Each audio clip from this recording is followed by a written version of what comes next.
बिस्मिल्लाहिर्रहमानिर्रहीम अस्सलाम वालेकुम स्टूडेंट्स, मेरे आप सब खैरियत से होंगे। और आज के लेक्चर में हम लोग डिस्कस करने जा रहे हैं मैथ स्पेक्ट्रोमीटर को, जो कि फर्स्ट ईयर क्लास के चैप्टर नंबर 1 का टॉपिक है। इससे लास्ट लेक्चर में हमने रिलेटिव अबंडेंस ऑफ आइसोटॉप्स के बारे में डिस्कस किया था, और उसमें मैंने आप लोगों को बताया था कि जो भी रिलेटिव अबंडेंस ऑफ आइसोटॉप्स है इसको हम लोग डिटरमिन करते हैं मैथ स्पेक्ट्रोमीटर की मदद से। ठीक है, उसमें हमने मेजरमेंट का जो मेथड था उसमें हमने मैथ स्पेक्ट्रोमीटर को देखा था कि जब भी हमने आइसोटॉप्स की रिलेटिव अबंडेंस को मेजर करना है तो उसके लिए हम लोग मैथ स्पेक्ट्रोमीटर को यूज करते हैं। ठीक है, या हम आइसोटॉप्स के जो मैसेज होते हैं किसी भी एलिमेंट के, जो डिफरेंट आइसोटॉप्स हैं उनके जो मैसेज हैं उनकी डिटर्मिनेशन के लिए हम मैथ स्पेक्ट्रोमीटर को यूज करते हैं। ठीक है, और अब जो लेक्चर है इसमें हम लोग मैथ स्पेक्ट्रोमीटर के बारे में डिस्कस करेंगे और इसकी वर्किंग को देखेंगे। ठीक है, उसे नेक्स्ट लेक्चर में हम लोग उसकी टाइप्स देखेंगे और मैथ स्पेक्ट्रोग्राफ के बारे में डिस्कस करेंगे कि मैथ स्पेक्ट्रोग्राफ क्या होता है और ये कैसे बनता है।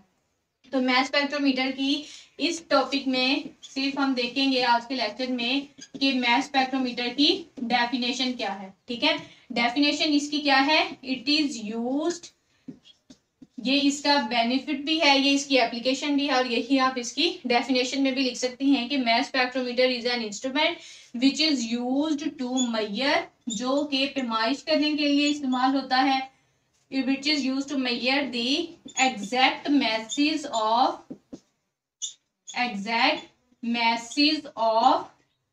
different isotopes, exact masses of different isotopes of an element, किसी भी एलिमेंट के डिफरेंट आइसोटॉप्स के एग्जैक्ट मैसेज को डिटरमिन करने के लिए हम इस्तेमाल करते हैं मैथ स्पेक्ट्रोमीटर को।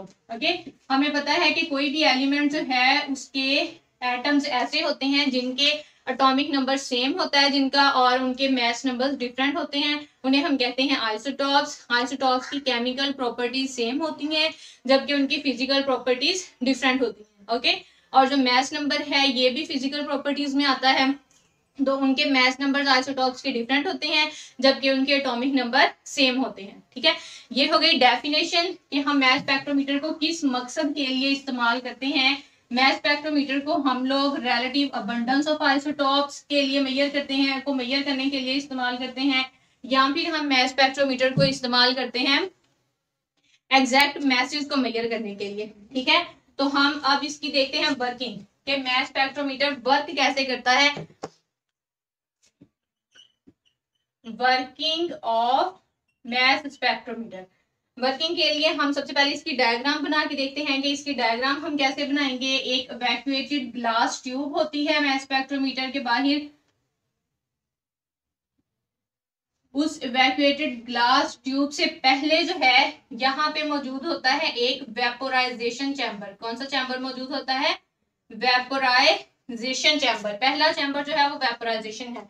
वेपोराइजेशन का मतलब क्या है कि हमारे पास जो भी एलिमेंट है हमने सबसे पहले उसको वोलेटिलाइज करना है। क्या करना है उसको, हमने उसको वोलेटाइल करना है, उसके आइसोटॉप्स को, उसके एटम्स को हमने अलग अलग करना है। ठीक है, उसे गैसियस फॉर्म में लेके आना है। तो यहाँ पे वोलेटिलाइजेशन के लिए हम क्या प्रोवाइड करेंगे, वेपोराइजेशन के लिए हम हीट प्रोवाइड करेंगे। हीट प्रोवाइड करेंगे तो यहाँ पर जो हमारे पास सॉलिड एलिमेंट होगा वो किस में कन्वर्ट हो जाएगा, वो गैस मॉलिक्यूल्स में कन्वर्ट हो जाएगा। और यहाँ पर फिर हम एक चैम्बर होता है, यहाँ से हम गैस इनलेट के थ्रू हम उस गैस को वेपोराइज पहले करेंगे। वेपोराइज करने के बाद जो वोलेटिलाइज्ड गैस होगी उसको हमने आयोनाइजेशन चैम्बर में लेके जाना है। दूसरा चैम्बर कौन सा है, आयोनाइजेशन चैम्बर। आयोनाइजेशन का मतलब क्या होता है, आयोनाइजेशन का मतलब होता है कि हमने जो भी मॉलिक्यूल्स होंगे, गैस के मॉलिक्यूल्स हैं, उनको हमने आयोनाइज करना है। आयोनाइज करना का मतलब कि हमने उसके आयंस बनाने हैं। और आयंस हम लोग कैसे बनाएंगे, हम उसमें से इलेक्ट्रॉन्स को निकाल लेंगे और उससे हमारे पास केटायंस बन जाएंगे। ठीक है, मैथ स्पेक्ट्रोमीटर में जो काम होता है वो होता है मॉलिक्यूलर केटायंस का। ठीक है, या फिर आप सिंपल कह सकते हैं केटायंस का काम होता है। हम यहाँ से गैस मॉलिक्यूल्स आएंगे, यहाँ पे हम इस्तेमाल करते हैं एक हीटेड फिलामेंट इस्तेमाल करते हैं जिसमें से इलेक्ट्रॉन्स की बीम्स आ रही होती हैं। क्या आती हैं, वहां से इलेक्ट्रॉन्स की बीम्स आती हैं। जब यहाँ से न्यूट्रल मॉलिक्यूल्स गुजर रहे होते हैं, तो फॉर एग्जांपल यहाँ से एक इलेक्ट्रॉन आ रहा है, इलेक्ट्रॉन की बीम आ रही है, तो यहाँ पे मॉलिक्यूल है, मॉलिक्यूल के वैलेंस शेल में इलेक्ट्रॉन है। जब ये electron beam fast moving electrons होते हैं, जब वो आगे इस इलेक्ट्रॉन के साथ टकराएंगे तो इस इलेक्ट्रॉन को भी यहाँ से रिपेल कर देंगे, ठीक है। बहुत ज्यादा स्पीड के साथ आ रहे होते हैं तो वो एटम के अंदर नहीं रहते हैं, वो क्या करते हैं, बहुत ज्यादा स्पीड से आ रहे होते हैं, जो मॉलिक्यूल के वैलेंस शेल में इलेक्ट्रॉन्स होते हैं उनके साथ वो टकराते हैं, उनको भी बाहर निकाल देते हैं, और यहाँ से इलेक्ट्रॉन निकल जाते हैं और साथ ही बन जाता है एक मॉलिक्यूलर केटाइन।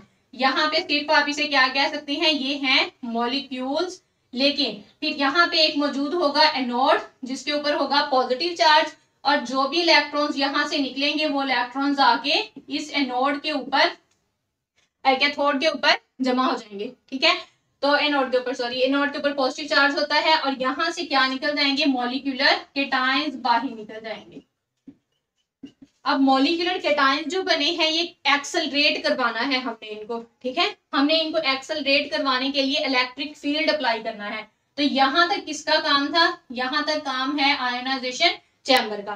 उसके बाद हम यहाँ पे लगाते हैं नेगेटिव प्लेट्स, क्या लगाते हैं हम यहाँ पे, नेगेटिव प्लेट्स इस्तेमाल करते हैं। नेगेटिव प्लेट्स के ऊपर नेगेटिव चार्ज हम देते हैं जब हम 500 टू 2000 वोल्ट तक हम करंट अप्लाई करते हैं और इनके ऊपर नेगेटिव चार्ज आ जाता है। तो वो जो नेगेटिव ग्रिड होती है, जो नेगेटिव प्लेट्स हैं, वो इन मॉलिक्यूलर केटाइंस को अपनी तरफ अट्रैक्ट करती हैं। यहाँ से गुजरते हुए मॉलिक्यूलर केटाइंस जो हैं एक्सेलरेट होते हैं और इस चैम्बर को हम बोलते हैं एक्सेलरेशन चैम्बर। इसे हम क्या बोलते हैं, एक्सेलरेशन चैम्बर, कि यहाँ से हम उनको एक्सेलरेट करवाते हैं और इसको हम लोग इलेक्ट्रिक फील्ड के जरिए से एक्सेलरेट करवाते हैं, ठीक है। उसके बाद जब यहाँ से मॉलिक्यूलर केटाइंस पास हो जाते हैं तो फिर यहाँ पे हम लोग मैग्नेटिक फील्ड अप्लाई कर देते हैं। क्या अप्लाई कर देते हैं, मैग्नेटिक फील्ड अप्लाई कर देते हैं। मैग्नेटिक फील्ड में क्या होते हैं, नॉर्थ और साउथ पोल्स होते हैं। तो जो मैग्नेटिक फील्ड वाला चैम्बर होगा इसे हम कहेंगे मैथ एनालाइजर। इसे हम क्या बोलेंगे, मैथ एनालाइजर। इसे हम क्या बोलेंगे, मैथ एनालाइजर। अब हम इसे मैथ एनालाइजर क्यों बोलेंगे, क्योंकि यहाँ पर जो यहाँ पे मॉलिक्यूलर केटाइंस बनते हैं, अब जो एटम्स होते हैं उनका एटॉमिक मास जो होता है वो डिफरेंट होता है, ठीक है। तो उनकी different mass to charge ratio होगी, उनके ऊपर चार्ज आ जाता है, जब इलेक्ट्रॉन्स निकल जाते हैं तो पॉजिटिव चार्ज आ जाता है, तो उनकी जो मास टू चार्ज रेशियो है वो हर आइसोटॉप की डिफरेंट होगी, ठीक है। जिन आइसोटॉप्स की मास टू चार्ज रेशियो जो है वो सेम होगी वो एक ग्रुप में मूव करेंगे, जिनकी डिफरेंट होगी वो दूसरे ग्रुप्स में मूव करेंगे, ओके। तो जब यहाँ से मॉलिक्यूलर केटाइंस को हम एक्सेलरेट करवा के मैग्नेटिक फील्ड में ले आते हैं तो मैग्नेटिक फील्ड में वो सेमी सर्कुलर पाथ बना लेते हैं। कौन सा पाथ बना लेते हैं, सेमी सर्कुलर पाथ। जो उनकी ज्वाइनिंग लाइंस होती हैं नॉर्थ और साउथ पोल की या मैग्नेटिक पोल्स की जो ज्वाइनिंग लाइंस हैं उनके परपेंडिकुलरली वो मूव करते हैं और क्या करते हैं, सेमी सर्कुलर पाथ बना लेते हैं, ठीक है। जब वो यहाँ पे सर्कुलर पाथ बनाते हैं, अब आपको पता है कि अगर एक सर्कल है तो सर्कल का कोई ना कोई रेडियस भी होता है, ठीक है। तो अब इनका रेडियस जो है वो डिपेंड करेगा मास टू चार्ज रेशियो पे। जिनकी मास टू चार्ज की value, mass to charge ratio, इसकी इक्वेशन होती है a²r²/2e। नेक्स्ट लेक्चर में मैं आपको ये भी बताऊंगी कि हम इस इक्वेशन को कैसे ड्राइव करते हैं, ठीक है।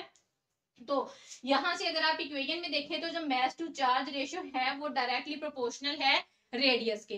तो अब जिसकी मास टू चार्ज की वैल्यू कम होगी उसका रेडियस जो है उस सर्कल का, सेमी सर्कुलर पाथ का या कर्वेचर का जो रेडियस है वो कम होगा, और जिसकी मास टू चार्ज की वैल्यू ज्यादा होगी उसका रेडियस भी ज्यादा होगा। अब मैग्नेटिक फील्ड के बाद हम यहाँ पे लगा देते हैं एक डिटेक्टर। इसे हम डिटेक्टर भी बोलते हैं और इसे हम इलेक्ट्रोमीटर भी बोलते हैं। क्या बोलते हैं इसे हम, डिटेक्टर या फिर इलेक्ट्रोमीटर। हाँ, डिटेक्टर के ऊपर आके फॉर एग्जांपल अगर हमने नियोन गैस इस्तेमाल की है, यहाँ पे हमने कौन सी गैस इस्तेमाल की है, नियोन गैस। तो नियोन के 3 आइसोटॉप्स होते हैं, वो होते हैं नियोन 20, नियोन 21 और नियोन 22। ये नियोन के आइसोटॉप्स हैं।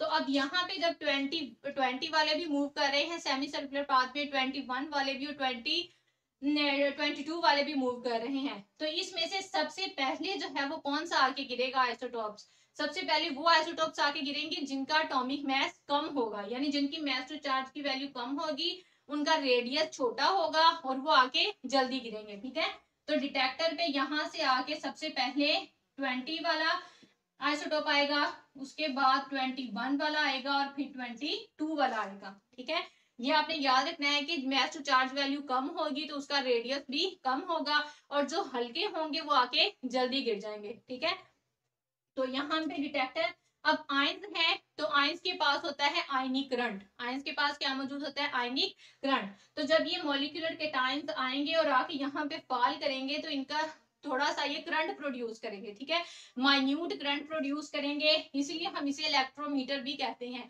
कि यहाँ पर जब वो गिरते हैं तो जो इलेक्ट्रिक करंट होता है वो डिपेंड करता है कि कितनी अबंडेंस है उनकी। ठीक है, जिसकी अबंडेंस ज्यादा होगी, रिलेटिव अबंडेंस ऑफ आइसोटॉप्स में भी पढ़ा था हमने। ठीक है, तो प्रॉपर्टीज हमने कहा था कि किसी भी एलिमेंट की जो प्रॉपर्टीज बयान की जाती हैं वो किस पर डिपेंड करती हैं, वो उस आइसोटॉप पर डिपेंड करती हैं जिसकी अबंडेंस ज्यादा होगी। ठीक है, तो जिसकी अबंडेंस ज्यादा होगी उसका करंट भी ज्यादा प्रोड्यूस होगा, जिसकी अबंडेंस कम होगी उसका करंट भी कम प्रोड्यूस होगा। ठीक है, तो यहाँ पे जब वो डिटेक्टर पे गिरते हैं और जो वो यहाँ पे करंट प्रोड्यूस करते हैं वो करंट इलेक्ट्रोमीटर रिकॉर्ड कर लेता है। ठीक है, माइन्यूट करंट देते हैं, बहुत ज्यादा नहीं देते, तो इस माइन्यूट करंट को हम इंक्रीज करने के लिए इसके बाद यहाँ पे आ जाता है एम्पलीफायर। यहाँ पे क्या आ जाता है, एम्पलीफायर। जैसा कि हम लोग अक्सर स्पीकर में बोलते हैं, तो स्पीकर में क्या होता है कि हम आहिस्ता से बात कर रहे होते हैं लेकिन वो स्पीकर के अंदर जो एम्पलीफायर होता है वो हमारी आवाज को बढ़ा देता है। तो यहाँ पे क्योंकि वो माइन्यूट करंट प्रोड्यूस करेंगे जो कि इजीली जो है वो डिटेक्ट नहीं किया जा सकता, तो फिर हम उस करंट को एम्पलीफाई करेंगे, उसको बढ़ाएंगे ताकि हम इसको इजीली स्टडी कर सके। ठीक है, एम्पलीफाई जब हो जाता है तो एम्पलीफाई होने के बाद यहाँ से वो चला जाता है रिकॉर्डर में, इसमें चला जाता है, फिर वो रिकॉर्डर में चला जाता है और जो रिकॉर्डर है वो एक ग्राफ बना देता है कि किसकी अबंडेंस ज्यादा है और किसकी अबंडेंस कम है। तो यहाँ पे अगर हम नियॉन का देखें तो ऐसे एक ग्राफ बन जाएगा, ग्राफ में 20 वाले की अबंडेंस ज्यादा होगी, फिर 21 और फिर 22 वाले की अबंडेंस आएगी। ठीक है, और ये जो ग्राफ होता है इसको हम बोलते हैं मैस स्पेक्ट्रोग्राफ बोलते हैं। ठीक है, इसको हम नेक्स्ट लेक्चर में देखते हैं कि मैस स्पेक्ट्रोग्राफ क्या होता है। तो ये था मैस स्पेक्ट्रोमीटर के बारे में कि मैस स्पेक्ट्रोमीटर में क्या होता है। मैस स्पेक्ट्रोमीटर में जिस भी एलिमेंट के आइसोटॉप्स की हमने रिलेटिव अबंडेंस या उनकी मास टू चार्ज रेशियो या उनके मैसेज कैलकुलेट करने हैं, हम उसको सबसे पहले करते हैं वेपोराइज करने के बाद हम जो गैस बन जाती है, गैसियस आयन जो होते हैं उसको हम लोग ले जाते हैं आयोनाइजेशन चैम्बर में, और आयोनाइजेशन चैम्बर में जो है वो इनका प्रेशर बहुत कम रखा जाता है, 10 to the raise power -6 to 10 to the raise power -7 torr तक, इतना इनका कम प्रेशर रखा जाता है। ठीक है, अब प्रेशर कम क्यों रखा जाता है, प्रेशर इसलिए कम रखा जाता है कि जो आयंस बन रहे होते हैं ना, अगर वो आयंस आपस में कोलाइड कर लेंगे तो उनके रिएक्शन हो जाएंगे, उनकी स्ट्रक्चर चेंज हो सकती है और फिर हम वो वाले ओरिजिनल आयंस को स्टडी नहीं कर पाएंगे नेक्स्ट जाके। ठीक है, तो इसलिए हम क्या करते हैं, हम प्रेशर को बहुत कम रखते हैं ताकि जो भी मॉलिक्यूलर आयंस बन रहे हैं वो एक दूसरे से काफी ज्यादा फासले पर हों और उनकी जो एक्चुअल स्ट्रक्चर है वो चेंज ना हो। ये भी इंपॉर्टेंट शॉर्ट क्वेश्चन होता है बोर्ड में कि हम मैस स्पेक्ट्रोमीटर में जो प्रेशर है वो इतना कम क्यों रखते हैं। प्रेशर कम रखने के पीछे हमारा जो मकसद है वो ये होता है कि जो आयंस बन रहे हैं वो आपस में कोलाइड ना हो, उनकी कोलिजन्स ना हो, ताकि एक्चुअल स्ट्रक्चर चेंज ना हो और हम एक्चुअल मॉलिक्यूलर आयंस को ही स्टडी कर पाए। ठीक है, तो उसके बाद हम ले जाते हैं एक्सेलरेशन चैम्बर में, वहां पे हम 500 टू 2000 वोल्ट तक करंट अप्लाई करते हैं जो कि मॉलिक्यूलर केटायंस को एक्सेलरेट करता है। ठीक है, उसके बाद मैथ एनालाइजर में चले जाते हैं जिसमें मैग्नेटिक फील्ड होता है। मैथ एनालाइजर में जो मॉलिक्यूलर आयंस होते हैं वो सेमी सर्कुलर पाथ में मूव करते हैं। ठीक है, और इनका जो मूव करना होता है वो डिपेंड करता है उनकी मास टू चार्ज रेशियो पे, जिसकी मास टू चार्ज वैल्यू कम होगी उनका सर्कल का छोटा बनेगा, रेडियस कम होगा और वो आके जल्दी डिटेक्टर पे गिर जाएंगे। ठीक है, और उसके बाद जब वो डिटेक्टर पर आके गिरते हैं जिसे हम इलेक्ट्रोमीटर भी कहते हैं तो वो माइन्यूट करंट प्रोड्यूस करते हैं, उस करंट को फिर हम एम्पलीफाई करते हैं, एम्पलीफाई करने के बाद फिर हम उसे रिकॉर्डर में ले जाते हैं। रिकॉर्डर जो है वो उनकी मास टू चार्ज रेशियो और उनकी रिलेटिव अबंडेंस की बेस पे जो है वो क्या कर देता है, मैथ टू चार्ज रेशियो या मैथ नंबर की बेस पे क्या कर देता है, उनका एक ग्राफ बना देता है। ओके, तो इस तरह से हम मैथ स्पेक्ट्रोमीटर के जरिए से मैसेज और उनकी रिलेटिव अबंडेंस को मेजर कर सकते हैं। इसके चैम्बर कौन से होते हैं, पहला चैम्बर वेपराइजेशन होता है, दूसरा आयोनाइजेशन चैम्बर होता है, तीसरा एक्सेलरेशन चैम्बर होता है, चौथा मैथ एनालाइजर, पांचवा डिटेक्टर, छठा एम्पलीफायर और सातवां रिकॉर्डर। तो ये है वर्किंग मैथ स्पेक्ट्रोमीटर की, मैथ स्पेक्ट्रोमीटर कैसे वर्क करता है। उम्मीद है आप लोगों को समझ आई होगी, ना समझ आए तो आप कमेंट सेक्शन में मुझसे दोबारा भी क्वेश्चन